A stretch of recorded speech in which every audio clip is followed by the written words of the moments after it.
SCO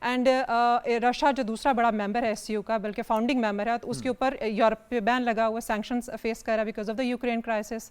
اور Putin کی ایک پالیسی ہے لک ٹورڈ ایسٹ, تو ایسٹ میں آپ کے پاس یہ ساری اسٹیٹس آتی ہیں جو SCO کے ممبر ہیں. SCO انیشلی تو آپ دیکھتے ہیں تو یہ کاؤنٹر ٹیررزم کے اوپر بات کرتے ہیں, لیکن ابھی یہ جو اکانومی اور جیو اکنامکس کی طرف آ رہے ہیں وہ اس لیے ہے because once the states are economically connected تو definitely there will be coming peace and prosperity because mutual interest mutual benefit ہو جائے گا نا. تو اس کے لیے یہ پاسبلٹی بہت ضروری ہے کہ اس کو ہم کسی کاؤنٹر پروڈکٹیو کسی چیز پر لے کر آئیں. لیکن ایک کویشچن یہ بھی اس میں اٹھتا ہے کہ کیا انڈیا یہ چاہے گا, بیکاز انڈیا جس فورم پہ پاکستان سے, چاہے وہ ریجنل فورم ہے چاہے وہ انٹرنیشنل فورم ہے, جہاں وہ پاکستان کے ساتھ اس فورم کا حصہ ہے, وہاں اس نے ہمیشہ یہ کوشش کی ہے کہ کسی بھی اس طرح کی اکنامک ڈیولپمنٹ نہ ہو. سوال ہے کہ کیا آپ سمجھتی ہیں کہ انڈیا از ابو یا SCO سے بڑا ہے؟ اگر SCO کے ممالک یا ممبر جو اسٹیٹس ہیں وہ یہ سمجھیں کہ ہم نے اپنی باہمی تجارت کو بڑھانا ہے, دگنا کرنا ہے, تگنا کرنا ہے, جو بھی ان کا فیصلہ ہو, تو اگر انڈیا اس میں ساتھ نہیں دیتا جسٹ بیکاز کہ اس نے پاکستان کو کمزور کرنا ہے, پاکستان کو وہ اس کی جو بھی اس کی تباہ کرنے کی سازش ہے, تو کیا انڈیا یہ سروائیو کر سکتا ہے اس فیصلے پہ یا نہیں؟ دیکھیں اس میں یہ ہے کہ انڈیا کوشش کرے گا کہ ایک ڈیلے پرسپیکٹیو ہو, یعنی اتنا ڈیلے کیا جائے اس سارے میکانزم کو کہ وہ یوز لیس ہو جائے. آپ دیکھیں کہ جے شنکر کا بھی ریسنٹ جو اسٹیٹمنٹ آیا ہے SCO کے اوپر, تو اس نے کہا ہے کہ ہم دیکھیں گے کہ ہم نے کوٹ اینڈ کوٹ ٹیررسٹ اسٹیٹس کے ساتھ بات کرنی ہے نہیں, حالانکہ یہ بیس لیس جو ایکوزیشنز دی پاکستان پہ لگائی جا رہی ہیں, جس کی وجہ سے فردر کسی بھی طرح کے ڈیولپمنٹ نہیں ہوتی ہے. جیسے ساک از اے ڈیڈ آرگنائزیشن, بالکل اگر SCO میں انڈیا کا یہی رول رہے گا کہ بلیم ہی کرنی ہے, آپ نے کوئی پروڈکٹیو بات نہیں کرنی, تو پھر تو بہت مشکل ہے اس کا آگے فیوچر. ٹھیک, بالکل صحیح. اکمل صاحب آپ سے سوال ہے, ابھی جام کمال صاحب وزیر تجارت SCO وزرائے تجارت کے اجلاس جو سمٹ تھا اس سے خطاب کر رہے تھے, اور انہوں نے کچھ اعداد و شمار بھی پیش کیا, اور اس کے مطابق کہ 90% درآمدات اور 14% برآمدات جو SCO ممالک ہیں ان کے مابین ہے, اس کے علاوہ وہ دنیا کے دیگر ممالک کے ساتھ وہ کرتے ہیں. اتنی کم برآمدات اور درآمدات کی وجہ کیا آپ سمجھتے ہیں؟ کہ ہم کلوزلی کنیکٹڈ ہیں, ایک تقریباً ریجن میں رہتے ہیں, آپس کے تعلقات بھی اچھے, ماں سوائے ایک ملک جس کا ابھی گل عائشہ صاحبہ نے حوالہ دیا. وجہ کیا ہے کہ ہم اس باہمی تجارت کو SCO کے with in the SCO frame work یا پیرامیٹرز ہم اس کو بڑھا نہیں پائے, جس کی طرف جام کمال صاحب نے بھی زور دیا؟ دیکھیں SCO جو ہے شنگھائی کوآپریشن آرگنائزیشن جو ہے دنیا کی جو ہے وہ لارجسٹ, اگر ایریا وائز دیکھا جائے نا تو دنیا کی لارجسٹ جو ہے وہ تنظیم ہے, اور جس کا مقصد صرف اکنامک کوآپریشن نہیں ہے بلکہ انٹرنیشنل جو ان کے پولیٹیکل جو ایشوز ہیں ان کو ڈیفینس کے حوالے سے بھی اس کا جو ہے وہ, اور اس میں جو ہے وہ جو زیادہ تر جو کنٹریز ہیں وہ ایشیا کے ہی ہیں تقریباً, باقی کے جو ممالک ہیں وہ ایز اے آبزرورز بھی اس میں کوآپریٹ کر رہے ہیں. جو مین اس کے اسٹیک ہولڈرز ہیں that is China and Russia, India, Pakistan, یہ جو ہے وہ مین اس کے اسٹیک ہولڈرز ہیں. آپ نے بڑا صحیح پوائنٹ آؤٹ کیا کہ with in this Shanghai Cooperation Organisation جو ٹریڈ ہو رہا ہے وہ بہت کم ہو رہا ہے. پاکستان کا انڈیا کے ساتھ بھی اگر آپ دیکھیں تو کوئی ٹریڈ اتنا زیادہ نہیں ہے, حالانکہ بہت زیادہ وہاں پہ بھی ٹریڈ کی گنجائش ہے. اسی طریقے سے رشیا کے ساتھ پاکستان کا ٹریڈ جو ہے وہ اتنا زیادہ نہیں ہے. وجہ کیا ہے؟ What's the reason sir? Reason کیا ہے اس کی؟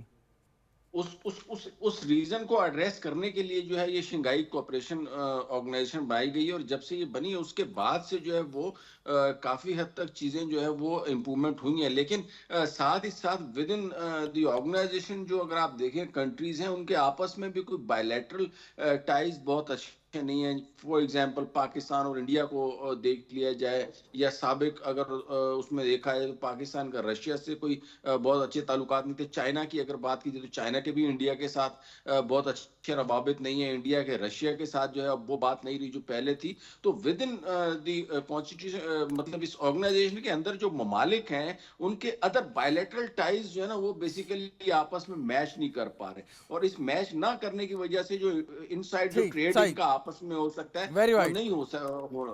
ٹھیک, بالکل صحیح. باسم صاحب یہ بھی باہمی تعلقات کی جو بات کی, کہ آپ کو یاد ہے, یاد سے مراد آپ نے یقیناً جو ہے اس پہ اسٹڈی کی ہوگی, کہ جب ورلڈ وار 2 ہو رہی تھی تو فرانس اور جرمنی کے تعلقات بھی بہت خراب تھے, بٹ ان کی تجارت چل رہی تھی, آپس میں جو ہے وہ ٹرینیں جا رہی تھیں, مال ادھر سے ادھر چل رہا تھا. اور پاک چائنا امور اور یا پاک بھارت امور کے یا پاک بھارت چائنا امور کے آپ ماہر ہیں. کوسچن از دس کہ باوجود اس کے کہ بارڈر کلیشز ہیں, سارا کچھ ہے, تقریباً $100 بلین کا بائیلیٹرل ٹریڈ ہے between Bharat and China. Question is this کہ اگر ایسا پاسبل ہے جو آج سے 70 سال پہلے پاسبل تھا یا اب بھی پاسبل ہے ان کانٹیکسٹ آف بھارت اور چائنا؟ آپ کیا سمجھتے ہیں کہ یہ ایس سی او کے لیول پہ پاسبل ہو سکتا ہے کہ اپنے آپس کے اختلافات ختم کریں اور جو تجارت ہے آرگنائزیشنل لیول پہ اس کو آگے بڑھائیں؟ دیکھیں جی، سب سے پہلے اور سب سے امپورٹنٹ بات یہاں پر یہ ہے کہ ہمیں کانٹیکسٹ سمجھنے کی ضرورت ہے. جس وقت ہم جرمنی اور فرانس کی بات کرتے ہیں، ڈیوڈ میٹرنی ایک تھیورسٹ ہیں جنہوں نے ایک تھیوری دی تھی نیو فنکشنلزم کی. اب وہاں پر وہ بات کیا کرتے ہیں کہ اسی کی بیسس کے اوپر آپ دیکھتے ہیں 1951 میں the European Coal and Steel Community بنائی گئی تھی. بیسیکلی کوآپریشن بنائی کیسے جاتی ہے؟ سب سے پہلے ایریاز آف لو پالیٹکس، اس میں کوآپریشن کی جاتی ہے. جب کوآپریشن بہترین حد تک ایریاز آف لو پالیٹکس میں پہنچ جاتی ہے تو آٹومیٹیکلی ہائی پالیٹکس کے اندر آپ کا کانفیڈنس بلڈ اپ کر جاتا ہے. سب سے بڑا مسئلہ یہاں پر پاکستان اور انڈیا کے کانٹیکسٹ میں یہ ہے کہ دونوں ممالک کے درمیان کانفیڈنس موجود نہیں ہے. ایون لو پالیٹکس کے area such as culture, education, اس طرح کے ایریاز میں بھی کسی قسم کی کوآپریشن ایگزسٹ نہیں کرتی. یہاں پر اب ایس سی او کیا رول پلے کر سکتا ہے؟ ایس سی او کے حوالے سے ہمیں یہ بات سمجھنے کی ضرورت ہے کہ ایس سی او صرف اور صرف ٹیررزم، سیپریٹزم، ایکسٹریمزم یا ٹریڈ اس پہ کام نہیں کرتا ہے. ایس سی او کا ہورائزن بہت بڑھ چکا ہے پہلے کی نسبت. سو ایس سی او کے ہورائزن میں اب کلچر آتا ہے، ایس سی او کے ہورائزن میں ایجوکیشنل انیشیٹوز آتے ہیں. You might have heard about the S C O university, اسی طرح S C O think tank network. So S C O اب کیا کام کرتی ہے؟ ایس سی او ایک ملٹی لیٹرل فورم ہے کہ جو ایسی اسٹیٹس جن کے درمیان بائی لیٹرل ٹینشنز بھی موجود ہیں انہیں ایک پیج پر بٹھا کر کلچرلی کوآپریٹ کروا سکتی ہے. ایک سوال ہے، کروا رہی سوال ہے جی کہ کوئی بھی ایسی تنظیم ہے جو اس کا بنیادی مقصد، میں بنیادی مقصد کی بات کر رہا ہوں، دیگر اس کے جو سیکنڈری آبجیکٹیوز ہیں وہ بہت سارے ہو سکتے ہیں، وہ یہ ہے کہ آپ نے ان ممالک کے درمیان جو معاشی تعلقات ہیں، روابط ہیں، ان کو بہتر کرنا ہے. آپ نے علاقائی جو معاشی ترقی ہے اس کو انشور کرنا ہے. یہ تو آپ کا بنیادی ایک آپ کا مقصد ہو گیا.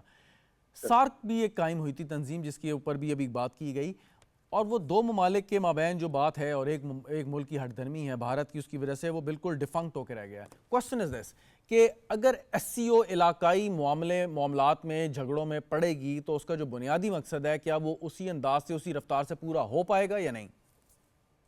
دیکھیں یہاں پر ایک چیز میں کلیریفائی کرتا جاؤں. اگر آپ ایس سی او کے چارٹر کی طرف دیکھیں، ایک بار ایس سی او کے چارٹر کو پڑھیں تو ایس سی او کیٹیگوریکلی یہ چیز اسرٹ کرتا ہے، یہ بتاتا ہے کہ بائیلیٹرل ٹینشنز، بائیلیٹرل معاملات اسٹیٹس کے جو ہیں ان پہ ہم کسی قسم کی بحث نہیں کریں گے، چاہے وہ انڈیا پاکستان کے معاملات ہوں، چاہے وہ چائنا انڈیا کے معاملات ہوں. پوائنٹ یہ ہے کہ بالکل آپ نے درست فرمایا، تو پوائنٹ یہ ہے کہ ایس سی او جو ہے وہ نہیں چاہے گی کہ وہ کسی بھی قسم کے علاقائی سیاسی ڈسپیوٹ میں اپنے آپ کو ملوث کرے، لیکن معاشی ترقی کے لیے اپنا کام کرے. بالکل آپ نے صحیح فرمایا. یہاں پر یہ بات نوٹ کرنا بہت ضروری ہے کہ کشمیر کے معاملے میں یہ کہا جاتا ہے کہ کشمیر ایک بائیلیٹرل ایشو ہے، ایک بائیلیٹرل پرابلم ہے اور اس کو ڈسکس نہیں کیا جا سکتا ایس سی او کے فورم کے اوپر. یہاں پر میں یہ چیز کلیریفائی کرتا جاؤں کہ یہ جو انڈین ڈسکورس جس کو فارورڈ کیا جاتا ہے اس پہ ہمارا سب سے بڑا آرگیومنٹ یہ ہے کہ کشمیر صرف بائیلیٹرل پرابلم یا بائیلیٹرل ایشو نہیں ہے، کشمیر ایک ہیومینیٹیرین کاز ہے اور ہیومینیٹیرین کازز کے اوپر کوئی بھی کوئی بھی ملٹی لیٹرل فورم وہ بات کر سکتا ہے. سو پاکستان کے اس سٹینس کی وجہ سے اور پاکستان کی گروتھ کے سٹینس کی وجہ سے اور انڈیا کے جو سو کالڈ ہیجمونک آئیڈیلز ہیں ان کی وجہ سے یہاں پہ ایشوز. بالکل ٹھیک. حسن داؤد بٹ صاحب، ابھی گفتگو ہو رہی تھی ایس سی او کے حوالے سے. اب پاکستان اور چائنا کے مابین جو ایک اشتراک یا تعاون کے ساتھ ایک پروجیکٹ ہے جو فلیگ شپ پروجیکٹ ہے سی پیک، آپ اس کو ہیڈ کر چکے ہیں، ڈائریکٹر رہ چکے ہیں آپ اس میں. کوسچن از دس کہ چین اور پاکستان کے علاوہ آپ کے خیال میں یا آپ کے پاس تو ڈائریکٹ انفارمیشن بھی ہوگی، کون کون سے ایسے ممالک ہیں جو دلچسپی لیتے ہیں ان فیوچر اس پروجیکٹ میں شامل ہو سکتے ہیں، اور ایس سی او کے اندر کیا اس پروجیکٹ کو شوکیس کیا جا سکتا ہے کہ تاکہ پاکستان اور چین کے ساتھ دیگر ممالک بھی اس سے فائدہ اٹھائیں؟ حسن صاحب سے شاید رابطہ ہمارا منقطع ہو گیا، دوبارہ ان سے رابطہ کرتے ہیں. عائشہ صاحب آپ اس کا جواب دینا چاہیں گے؟ ریسنٹلی ابھی ایسا ہوا ہے کہ رشیا نے اس میں انٹرسٹ شو کیا ہے. اور انہوں نے کہا ہے کہ ہم بہت انٹرسٹڈ ہیں کیونکہ رشیا جو north south gas pipeline کا جو اس کا پروجیکٹ ہے اس میں سی پیک کی بڑی کروشل انٹرسٹنگ پوزیشن ہے اور وہ اس کو اویل کرنا چاہتا ہے, وہ سی پیک کا پارٹ بننا چاہتا ہے, بلکہ اس ریجن میں ٹرائکا بنتا ہے ایک رشیا, چائنا اینڈ پاکستان کا. And the other thing is کہ جو بھی پاکستان سینٹرل ایشیا کے ساتھ گیس پائپ لائن پروجیکٹس ٹاپی ہیں یا آئی پی آئی کا بھی اسپیشلی ہے, تو اس میں آپ دیکھتے ہیں کہ اس میں جو پورٹ ہے گوادر پورٹ جو ہے اس کا بہت رول ہو سکتا ہے. اور چائنا کی ایک اور انٹرسٹنگ جو اسٹریٹجی ہمیشہ سے رہی ہے وہ اس کی کنیکٹیوٹی ہے اور انفلوئنس ہے تھرو دا اکانومی, ٹھیک ہے. تو اس کے لیے بھی جب وہ جو اس کی کوشش ہے کہ جو سی پیک ہے اس کے تھرو جو ہے کنیکٹیوٹی اکنامک بڑھ جائے اور اسٹیٹ کی ڈپینڈنسی بھی بڑھے اور پھر میوچل انٹر ڈپینڈنسی سے وہ اس کا وہ کر سکیں. لیکن as far as my knowledge is concern Russia is interested, Iran is I think already وہ سسٹر پورٹس کا ایک وہ اس کا رول پلے کریں, چابہار کا, اور اس کا وہ تو وہ بھی اس میں بھی انٹری ہے. اچھا, جب یہ افغان وار سٹارٹ ہوئی 1979 میں تو ہمیں یہ بتایا گیا کہ جی رشیا نے افغانستان پہ اس لیے حملہ کیا کہ وہ وارم واٹرز تک, گرم پانیوں تک ایکسیس چاہتا ہے, ایسے ہی تھا. اب اگر رشیا کو یہ ایکسیس مل رہی ہے without any conflict, violence, moving any army, تو یہ تو بڑا ایزی ہے اس کے لیے. Yes it is. ایکچولی جب ہم انٹرنیشنل ریلیشنز میں دیکھتے ہیں تو پاور کے دو ڈائنامکس ہوتے ہیں. ایک ہوتا ہے ہارڈ پاور جس میں through force you intervene into the state. ابھی جو ہم پاور کے جس کانسیپٹ پہ ابھی ہم کنٹمپری ورلڈ پہ بلیو کرتے ہیں دیٹ از سافٹ پاور اور اسمارٹ پاور, جس میں through mutual collaboration, through education, through culture آپ you try to have good relation with the state and win win situation کا سرکمسٹانسز کریٹ کرتے ہیں, اور Russia is very much interested in that. تو وہ جو زیرو سم گیم رشیا نے پلے کی تھی 1979 میں, کم از کم اب وہ نہیں ہوگی اور ون ون سچویشن. یا اور and there is an interesting fact I actually want to quote over here because میری جب بھی رشین اتھارٹی سے بات ہوئی ہے تو وہ یہ کہتے ہیں کہ we are not Soviets, our foreign policy is different than Soviet's foreign policy. So we have to اس کو نئے پرسپیکٹو سے دیکھنا چاہیے. اچھا, تو یعنی کہ اس کا مطلب ہے کہ ہم یہ سمجھ سکتے ہیں کہ ان فیوچر اور in near future Russia can be an active partner in this. Yes, indeed. There are two things. ایک تو یہ ہے کہ obviously ان کو they are in the need of that warm water, but through the smart and soft power strategy. Secondly, جو sanctions لگ چکی ہیں نا یورپ کی طرف سے, تو definitely وہ پیوٹن نے بھی فورن ایک پالیسی انٹروڈیوس کرائی that was look toward east. So east is Pakistan is there, the whole Asia is there. بالکل ٹھیک. اکمل صاحب, یہ رشیا انٹرسٹڈ ہے, دیگر ممالک اس میں انٹرسٹڈ ہیں باقی معاملات میں, لیکن الٹیمیٹلی سوال یہی پیدا ہوتا ہے کہ ہم یہ جتنے بھی معاملات کر رہے ہیں, ہم باہر سے اپنے ڈیلیگیشنز کو یہاں پہ ویلکم کر رہے ہیں, ہوسٹ کر رہے ہیں, کوشش کر رہے ہیں کہ پاکستان جو ہے وہ ایک اچھا میزبان ثابت ہو. الٹیمیٹ ہمارا مقصد یا حکومت کا مقصد یہی ہے کہ ہم اس کا فائدہ عام عوام تک پہنچائیں اور ہماری معیشت بہتر ہو. تو لوگ یہ سوال کریں گے یقیناً, میرے جیسے کم علم یا نہ سمجھ لوگ, کہ جی ٹھیک ہے آپ نے ایک کانفرنس کی ہے, آپ نے اس کو ہوسٹ کیا, سارا کچھ کیا, لیکن اس سے عوام کو کیا فائدہ ہوگا. تو میں چاہتا ہوں اس عام اور آسان الفاظ میں آپ یہ سمجھائیں کہ اس سارے اقدامات جو ابھی کیے جا رہے ہیں, اور اگر اس کا رزلٹ وہی آتا ہے جو آپ جس کی ہم امید کر رہے ہیں, تو اس سے پاکستانی عوام کہاں کھڑے ہوں گے, ان کو کیا بینیفٹ ہوگا. دیکھیں, پہلے سی پیک کے حوالے سے میں تھوڑا سا کلیئر کروں. سی پیک کی اگر آپ بات کریں نا, سی پیک کا نام ہی چائنا پاکستان اکنامک کوریڈور ہے, ٹھیک ہے نا.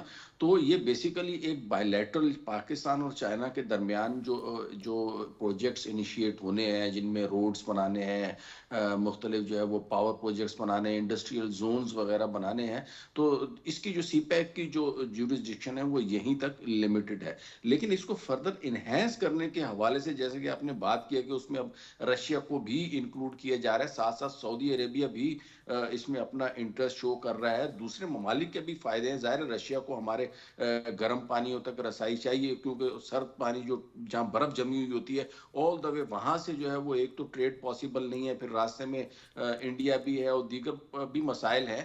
تو اس میں تو کوئی شک نہیں ہے کہ جو گوادر پورٹ اور سی پیک کا جو روٹ ہے, یہ چائنا کے لیے بھی بیلٹ اینڈ روڈ انیشیٹو کا جو انہوں نے جو انیشیٹو ہے, جو ان کا بہت بڑا ایک ملٹی بلین ڈالر پروجیکٹ ہے, جس میں صرف سی پیک اس کا ایک چھوٹا سا پارٹ ہے, تو اس میں جو ہے وہ بہت امپورٹنٹ اس کا رول ہے. تو مزید اس میں کنٹریز کی گنجائش تو ہے, لیکن بیسک جو جسے کہتے ہیں نا, جو بنیادی طور کے اوپر جو ہے وہ یہ پاکستان اور چائنا کے درمیان ہی رہے گا. دوسری بات آپ نے کی, عوام کا جو ہے وہ کیا فائدہ ہو رہا ہے. اس میں آپ کی بات جو ہے وہ بالکل درست ہے. ہماری جو اکنامک انڈیکیٹرز کی میں اگر بات کروں، انفلیشن آپ دیکھیں وہ سنگل ڈیجٹ میں آ گیا، تقریباً 9.5% کے حساب سے جو ہے وہ مہنگائی میں اضافہ ہوا ہے ان اگست، جو کہ لاسٹ ٹائم تقریباً 24 یا 26 کے لگ بھگ تھا. تو یہ ایک سبسٹینٹو جو ہے وہ چینج آیا ہے. اس کے نتیجے میں آپ نے دیکھا کہ اسٹیٹ بینک نے جو اپنا جو پالیسی ریٹ ہے وہ 2% کے لگ بھگ جو ہے نیچے کیا ہے. اس سے یہ ہوگا کہ جو ہمارے جو اکانومی میں ایک قسم کا اسٹینڈ اسٹل پوزیشن ٹائپ کی آئی ہوئی تھی، انویسٹمنٹس رکی ہوئی تھی ٹورڈز انڈسٹری اینڈ اکانومی، تو اب وہ جو فلو ہے ٹھیک. پالیسی ریٹ جیسے جیسے نیچے آتا جائے گا تو یہ انڈسٹری کی طرف جیسے اس کا فلو ہوگا انویسٹمنٹس کا، تو آپ دیکھیں گے کہ اس سے امپلائمنٹ میں بھی اضافہ آئے گا اور ہوگا، اور چلیں، گریجولی آپ دیکھیں گے کہ آپ نے مہنگائی میں بھی بڑا اس میں مزید جو ہے وہ کمی ہوگی. اکمل صاحب آپ نے بڑی خوبصورتی ایکسپلین کیا. میں چاہتا ہوں اس کو تھوڑا سا اور آسان الفاظ میں اس کو ذرا بیان فرماتے ہیں کہ آپ نے بتایا پالیسی ریٹ نیچے آئے گا، باقی معاملات چلیں گے. اب آسان الفاظ میں ایک عام آدمی پوچھے گا جی کہ اگر میں 110 روپے کلو آٹا خریدتا ہوں تو میں یہ 70 روپے کب خریدوں گا، یا اگر میری آمدن جو ہے وہ 50,000 روپے ہے تو یہ 75,000 یا 80,000 یا 1,00,000 روپے کب ہو جائے گی. تو میں چاہتا ہوں ان ایشوز کو آپ ایڈریس کر دیں آسان لفظوں میں ڈائریکٹلی. دیکھیں ایسا جو ہے وہ اس 2024 کے جو اینڈ تک، دسمبر کی اگر میں بات کروں یا 2025 جون تک، اس وقت تک ہم دیکھ رہے ہیں کہ مہنگائی جو ہے وہ کافی حد تک کم ہو چکی ہوگی، اور چیزیں جو ہے وہ لوگوں آٹا، کے چینی، پاس میں دال، آنا گوشت، نکلنا مرغی کی قیمت میں جو شروع ہے ہو گھی گئی کی ہے. قیمتوں میں آپ سمجھتے ہیں کہ خاطر خواہ کمی آ جائے گی اگلے مطلب 4 5 6 مہینے میں؟ جی اور نہیں، دوسرا یہ ہے کہ 3.5%، جیسا کہ آج اسٹیٹ بینک نے بھی اپنی رپورٹ میں بتایا کہ G D right. P growth جو ہے وہ 3.5% رہے گی. تو جب جی ڈی پی گروتھ ہوگی تو اس کا مطلب ہے کہ انشاءاللہ انکم پر کیپٹل بھی بڑھے گی. تو مہنگائی کم کرنے کے آپ کو پتہ ہے دو ہی طریقے ہیں، یا تو مہنگائی کو ہی کم کیا جائے یا لوگوں کی آمدنی میں بھی اضافہ کیا دیٹس ٹرو. جائے، تو وہ بھی انڈائریکٹلی جو ہے وہ مہنگائی میں کمی کا باعث ہوتی ہے. تو انکم پر کیپٹل اور جی ڈی پی گروتھ اگر ہماری زیادہ ہوگی تو وہ بھی الٹیمیٹلی مہنگائی ہی امپیکٹ ڈال رہی ہوگی، اس سے بھی ٹھیک امپیکٹ جو ٹھیک. ہے وہ مہنگائی پڑ رہا ہوگا اور وہ ویری کم رائٹ. ہو رہی ہوگی. باسم صاحب ایک ذرا چائنا ایکسپیرینس سے ہمیں بتائیں کہ انہوں نے جتنے ایک سب سے بڑی تاریخ کی سب سے بڑی تعداد جو تھی آبادی کی اس کو غربت کی لکیر سے اوپر نکالا. ان کے پاس بھی تو حالات بڑے مشکل ہوں گے یقیناً. اسی طرح ان کا جی ڈی پی گروتھ بھی بہت کم ہوگا، مواقع بھی نہیں ہوں گے، ڈفرینٹ قسم کے جو ہے علاقائی جو ہے وہ کانفلکٹس کا بھی وہ شکار تھے، لیکن پھر بھی انہوں نے نکالا. آخر کیا انہوں نے؟ کوئی ایک آدھ سٹیپ ایسا بنیادی انہوں نے لیا جس کی وجہ سے وہ آہستہ آہستہ ترقی کرتے ہوئے اس وقت پہنچ گئے ہیں کہ جہاں پہ مطلب دنیا کی سب سے بڑی اس وقت اکانومی کہلاتے ہیں؟ دیکھیے یہاں پر ہم اگر دیکھیں تو 1978 میں 1978 میں چائنا میں ایک ریفارمز کیے گئے which was called کہ جسے کہا جاتا تھا اوپن چائنا پالیسی. اب اوپن چائنا پالیسی کیا تھی؟ اوپن چائنا پالیسی یہ تھی کہ تمام جو غیر ملکی ملٹی نیشنل کارپوریشنز ہیں ان کو چائنا میں بلایا جائے تاکہ وہ انویسٹمنٹ کریں. چائنا میں فورن ڈائریکٹ انویسٹمنٹ لائی جائے، چائنا کو اوپن کیا جائے، چائنا کا اصل جو پوٹینشیل ہے وہ دنیا کو دکھایا جائے. اس کے نتیجے میں آپ یہ دیکھ سکتے ہیں کہ بڑے پیمانے پہ ملٹی نیشنل کارپوریشن انہوں نے اپنے آپریشنز جو تھے اپنے ممالک سے، انگلینڈ سے، جرمنی سے، امریکہ سے، وہاں سے اٹھا کر چائنا میں شفٹ کر دیے. اس کے نتیجے میں آپ دیکھ سکتے ہیں 2001 سے لے کے 2008 تک چائنا کی اکانومی میں ایک میسو بوسٹ نظر آتا ہے. کچھ لوگ اس کو اکنامک ڈیپریسیشن سے بھی جو امریکہ کی اکانومی نے فیس کیا اس کے ساتھ بھی کنیکٹ کرتے ہیں. لیکن یہاں پر دیکھنا یہ ضروری ہے کہ چائنا کی ڈومیسٹک اکنامک سچویشن کیا ہے. چائنا نے تمام انڈسٹریز ان کو شفٹ کیا، no matter what kind of industries they were. یہ نہیں دیکھا کہ کس قسم کی انڈسٹری ہے، یہاں تک کہ امریکن ٹائرز کمپنی جس کا نام ہی لٹرلی امریکن ٹائرز ہے وہ چائنا میں بنائے جاتے ہیں. سو یہاں پر دیکھیں کہ سب سے جو امپورٹنٹ ایلیمنٹ تھا چائنا کے رائز کا وہ اوپننگ اپ، ٹریڈ ایونیوز بڑھانا. سو آج آپ دیکھ سکتے ہیں کہ چائنا ایک تو بہت جو بڑی گریٹ اکانومی. بیرون ملک سے جو انویسٹمنٹ آئی، فورن ڈائریکٹ انویسٹمنٹ آئی، وہ کیسے آئی؟ مطلب انہوں نے کچھ پوٹینشیل دیکھا ہوگا نا کہ چائنا میں جا رہے ہیں، وہ انویسٹ کر رہے ہیں، وہاں سے ان کو پروفٹ ہوگا، منافع کمائیں گے، تب آئے وہ. جو پاکستان کیا ریپلیکیٹ کر سکتا ہے اسے؟ دیکھیں اوپننگ اپ سے مراد صرف اور صرف اکنامکلی اوپننگ اپ نہیں تھا، ڈپلومیٹکلی بھی تھا، سفارتی تعلقات کو بڑھانا بھی تھا. آپ دیکھ سکتے ہیں کہ اسی ٹینیور میں چائنا نے امریکہ کے ساتھ اپنے تعلقات کو امپروو کیا. اسی طرح ملٹیپل اور جو ممالک ہیں ان کے ساتھ اپنے تعلقات کو امپروو کیا. لیکن ہمارے تعلقات تو سب کے ساتھ ہیں, امریکہ کے ساتھ بھی ہیں, وی ور دا ون کہ جنہوں نے راہ ہموار کی چائنا اور امریکہ کے تعلقات میں. دیکھیں ہمارے کیس میں اگر ہم پاکستان کی بات کریں تو پاکستان کے کیس میں مسئلہ تھوڑا سا مختلف ہے اور مشکل بھی ہے. ہمارے پاس ڈومیسٹک پالیٹکس کے کچھ مسائل ہیں, ہمارے پاس کچھ بیرونی قوتیں ہیں. کیا مسائل ہیں, کیا مسائل ہیں, مسائل بتائیے کیا مسائل ہیں. ایگزیکٹلی میں وہی مسائل بتانا چاہ رہا ہوں کہ بیرونی قوتوں کی وجہ سے ہمارے پاس انسٹیبلٹی کریٹ کی جاتی ہے, ٹیررزم یہاں پر اسپانسر کیا جاتا ہے, بار بار پاکستان کو ڈیسٹیبلائز کرنے کی کوشش کی جاتی ہے. اب اس طرح کے معاملات میں آپ پہلے انورڈ فوکس کریں. اس سے کیا فرق پڑتا ہے اگر کچھ irritants ہیں پاکستان کے کہ چھوٹے سے حصے میں کچھ مسئلہ پیدا کر رہے ہیں, اس سے کیا فرق پڑتا ہے؟ پاکستان کی ریاست بالکل مضبوط ہے, پاکستان کے عوام متحد ہیں, پاکستان کے فیڈریٹنگ یونٹس جو ہیں ایک دوسرے کے ساتھ کھڑے ہیں. what difference does it make اگر کچھ ایسے irritants ایسا کام کرنے کی کوشش کرتے ہیں؟ دنیا کو بھی پتا. دیکھیں یہاں پر بات یہ ہے کہ گریٹنس کی بات جا رہی ہے, اکنامک گریٹنس کی میں بات کر رہا ہوں. اکنامک گریٹنس اچیو کرنے کے لیے یہ مائنیوٹ ایشوز ان کو بھی کور اپ کرنا پڑتا ہے. لیکن اگر آپ ٹرینڈ دیکھیں تو پاکستان میں فارن ڈائریکٹ انویسٹمنٹ کا ٹرینڈ پچھلے 20 سالوں میں بہت بہترین رہا. 25.2 بلین کی آلموسٹ انویسٹمنٹ سی پیک کی مد میں یہاں پر ہو چکی ہے. Pakistan has grown out of like the energy deficits, جو انرجی کے مسائل تھے ہمارے وہ بھی بہت حد تک بہتر ہو چکے ہیں. تو ہم صحیح ٹریک پر ہیں. وقت لگے گا, ظاہری سی بات ہے, ہم یہ نہیں کہہ سکتے کہ چلیں ٹھیک. میں واپس آتا ہوں آپ کی جانب باسم صاحب. گل عائشہ صاحبہ, ابھی یہ جو بات ہو رہی تھی آپس کے تعلقات, سفارتی تعلقات, معاشی تعلقات, لیکن جو بھی ملک ہے وہ تعلقات جب قائم کرتا ہے تو اس کا مقصد تو یہی ہوتا ہے نا کہ اس کو فائدہ ہو, اور جب ملک کو فائدہ ہوگا تو آپ کو فائدہ ہوگا. تو ہم یہ جو ساری ایفرٹ کر رہے ہیں, SCO اجلاس ہم نے بلایا, اس کی میزبانی ہم نے کرنی ہے, اس کے بعد ہم بائیلیٹرلی جو ہے مختلف ممالک کے ساتھ جو ہے نیگوسیشن میں ہیں, الٹیمیٹلی اس کا بینیفٹ آپ سمجھتی ہیں کہ عوام کو ملے گا اور کب ملے گا؟ عوام تو یہی بات کریں گے نا. دیکھیں ڈیموکریسی جو ہے نا وہ ایک relatively slow process, we have to be patient. کسی بھی جہاں پر ڈیولپمنٹ آتی ہے, جیسے بھی ہم چائنا کی بھی ڈسکشن کرتے ہیں, ڈیولپمنٹ دو طرف سے آتی ہے. Either it's going to be evolutionary process اور revolutionary process. Obviously we are not ready for the revolution, so if we go for the evolutionary process تو اٹ ول ٹیک ٹائم. لیکن جب ہم اکنامک ڈیولپمنٹ میں پھر China کے model کو بھی آپ ڈسکس بھی کرتے ہیں, ہم دیکھتے ہیں تو دیکھیں چائنا کے جو سرکمسٹانسز تھے نا, وہاں پہ اتھارٹیرین رجیم تھی, وہاں پولیٹیکل انسٹیبلٹی نہیں تھی اس طرح جیسے ہم فیس کر رہے ہیں. دوسرا بڑا جو ایجنٹ ہے دیٹ از ٹیررزم. پیس نہیں ہے جہاں پہ FDI کبھی نہیں آئے گی جہاں پہ پیس اینڈ اسٹیبلٹی نہیں ہے. یو نیور نو کہ آپ کی انویسٹمنٹ کب ڈوب جائے. Can I beg to differ on this? یا شور. اس میں افغانستان میں جب انویسٹر جاتا ہے, افریقن کنٹریز میں انویسٹر جاتا ہے, وہ کیوں جاتا ہے؟ وہاں پہ تو بالکل ایکٹیو کانفلکٹ زونز ہیں. پاکستان کوئی ایکٹیو کانفلکٹ زون تو نہیں ہے, یہاں پہ اسپریڈک انسیڈنٹس ہیں کہ جہاں دہشت گردی ہو جاتی ہے. سو وہاں جب انویسٹر جا سکتا ہے اور کام کر سکتا ہے تو پاکستان میں کیا مسئلہ ہے؟ اس پہ ایشو یہ ہے کہ جب ہم سی پیک کو دیکھتے ہیں نا تو اسپیسیفکلی جو ریجن ہے نا, وہ ریجن بیسکلی جو بلوچستان ہے, جو KP ہے, وہ ریجن بیسکلی وہ ہے جہاں سے ہم نے انویسٹمنٹ اور FDI کو بھی لے کر, اور وہیں پہ ہی یہ ٹیررسٹ اٹیک ہو رہے ہیں. تو وہ پرابلم ریجن پرابلم ہے. لیکن اس کو ایک اور طریقے سے لے لیتے ہیں. ٹھیک ہے, آپ کی بات بالکل درست ہے کہ بلوچستان میں یا لوگ پرابلم کریٹ کر رہے ہیں, irritants ہیں, یا سی پیک کو ناکام کرنے کی لوگ کوشش کر رہے ہیں. بٹ تھنگ از کہ یہ بہت ہی ایک بہت مختصر ایریا میں بہت ہی ایسے ہیں کہ نظر انداز کیے جانے والے انسیڈنٹس ہیں. مطلب ایون کہ یونائٹڈ اسٹیٹس آف امریکہ میں ایسے اٹیکس ہوتے ہیں آئے دن, ایجوکیشنل انسٹیٹیوشنس پہ جو ہے وہ حملے ہو رہے ہیں, اور وہاں پہ جو ہے کتنے ہی بچوں کو مار دیا جاتا ہے, بٹ اسٹل وہاں پہ انویسٹر بھی ہے, سارا کام چل رہا ہوتا ہے.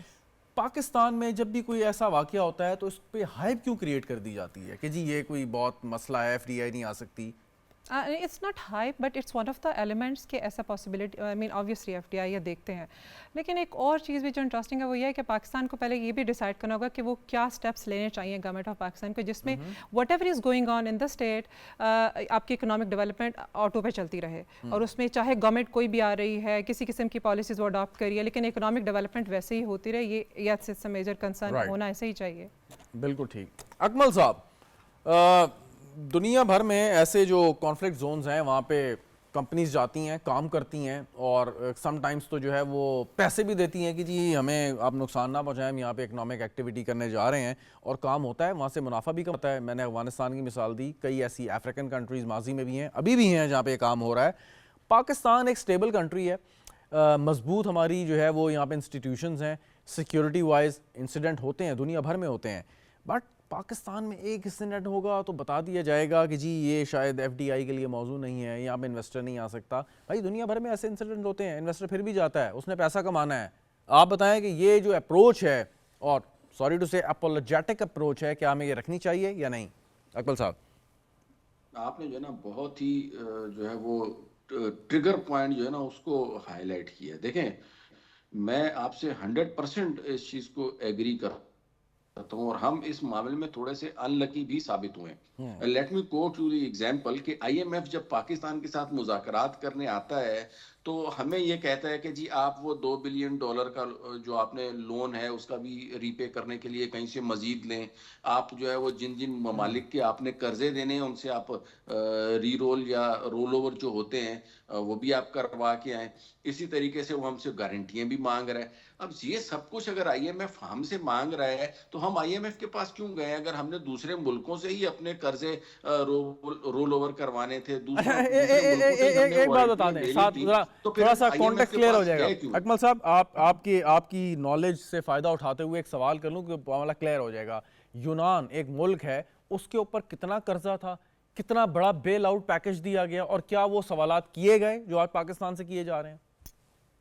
میں وہی آپ سے عرض کر رہا ہوں نا, یہاں پہ تو آئی ایم ایف نے اپوزیشن سے اٹھ کے جو ہے نا وہ بانی پی ٹی آئی سے جا کے کلیئرنس اور این او سی لے رہے. آئی کین ناٹ انڈرسٹینڈ کہ آپ یہ دیکھیں بنگلہ دیش, آپ اتنی دور کی مثال کی, بنگلہ دیش میں جس حکومت کے ساتھ آئی ایم ایف نے ایگریمنٹ کیا تھا وہ حکومت ہی ختم ہو گئی, اس کی سربراہی چلی گئی. پھر بھی آئی ایم ایف کا بھی لیٹسٹ بیان ہے کہ جی ہم جو ہے وہ آپ کے ساتھ جو ہمارا پروگرام چل رہا ہے $3.5 یا $4 بلین کا میرے خیال میں, ہم اس پروگرام کو کنٹینیو کریں گے. سری لنکا میں آپ دیکھیں وہاں پہ کس طریقے سے جو ہے نا وہ پوری کی پوری حکومت کے اور صدر کے محل کو آگ لگا دی گئی. وہاں پہ جو ہے نا انہوں نے کوئی گارنٹیاں نہیں مانگی. اب تھوڑا سا مارجن دینا, جو جس شخص نے ہماری باری میں جو ہے وہ آ کے آئی ایم ایف جو ہے وہ اپوزیشن سے بھی گارنٹیاں مانگ رہا ہے, دوسرے ملکوں سے بھی گارنٹیاں مانگ رہا ہے. تو بھائی آئی ایم ایف کو کیا ہم ہی ملے ہیں؟ چلیں آئی ایم ایف چھوڑیں نا, لیکن مجھے یہ بات بتائیے کہ دیکھیں چلیں ایک پروگرام سٹارٹ ہوا, اس کو ہم نے کمپلیٹ کرنا ہے. ہماری کمٹمنٹس ہیں, چاہے ماضی میں ہوا, جس حکومت میں بھی ہوا, یہ سٹارٹ ہوا, لیٹ ہوا, جلدی ہوا,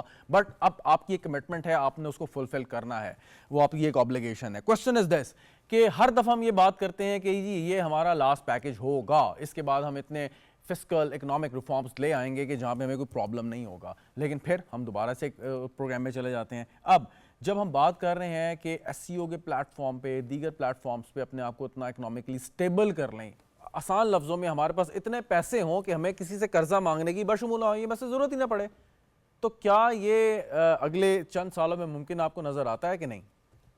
مجھے ابھی ممکن نظر آتا ہے. حکومت نے جتنی ایفرٹس کی ہیں کرنٹ اکاؤنٹ کو ایٹ پار لے کے آنا کوئی معمولی بات نہیں ہے. اس وقت جو ہمارا کرنٹ اکاؤنٹ جو کسی زمانے میں $50 بلین اینول کا خسارہ کر رہا تھا پی ٹی آئی کے دور میں, آج وہ نیل ہوا ہے. صرف اور صرف ہمیں اپنی ایکسپورٹس میں تھوڑا سا اضافہ کرنا ہے, تھوڑا سا امپورٹ کو مینیج کریں گے. پھر یہ جو بنا کے حوالے سے جو عرب مانیٹری فنڈ سے جو حکومت نے لیٹسٹ جو معاہدہ کیا, اس سے $6-7 بلین کا آپ کے پاس اچھا خاصا فائنینشیل کیپیسٹی پیدا ہو جائے گی اپنی چیزوں کو پے آف کرنے کی. تو میں تو مکمل طور پہ اس چیز کا حامی ہوں کہ حکومت جو بھی ایفرٹس کر رہی ہے اور جس طریقے سے ڈالر کا ممالک کے پاس جا رہی ہے. جی ایک مختصر سوال, مختصر جواب. $6-7 ارب شاید ہی کسی شخص نے مطلب فزیکلی دیکھے ہوں, لیکن کوشچن ہے $6-7 ارب کا پاکستان کی معیشت اور عام عوام کے لیے, الٹیمیٹلی میں بار بار یہ لفظ آپ سے ذکر کر رہا ہوں, آپ بات کرتے ہیں عوام کی بات کرتے ہیں, $6-7 ارب کا یہ جو آپ کو ایک کوشچن ملے گا, اس سے عام آدمی کے لیے کیا فرق, اس کی زندگی میں کیا فرق آئے گا؟ شہزاد بھائی بات سنیں, $6-7 ارب ہمیں ایک ساتھ نہیں ملیں گے, وہ قسطوں میں ملنے ہیں. پہلی بات وہ $1-1.5 ارب کی جو ہے نا وہ مختلف انسٹالمنٹس میں ملیں گے, اور اس میں بھی ہر ایک میں ریویو ہوگا, اور پھر پورا لمبا پروسیس ہے. اور جبکہ میں جو آپ کو عرض کر رہا ہوں نا کہ یہ جو حکومت نے عرب مانیٹری فنڈ کے ساتھ جو معاہدہ کیا ہے, اس کے بعد آپ دیکھیے گا ہمارے پاس اگر تھوڑا سا حکومت اس کو پروموٹ کرے تو $6-7 بلین ہماری جو ریمیٹنسز ہیں وہی بڑھ سکتی ہیں, اور وہ ایک سال میں بڑھ سکتی ہیں, ناٹ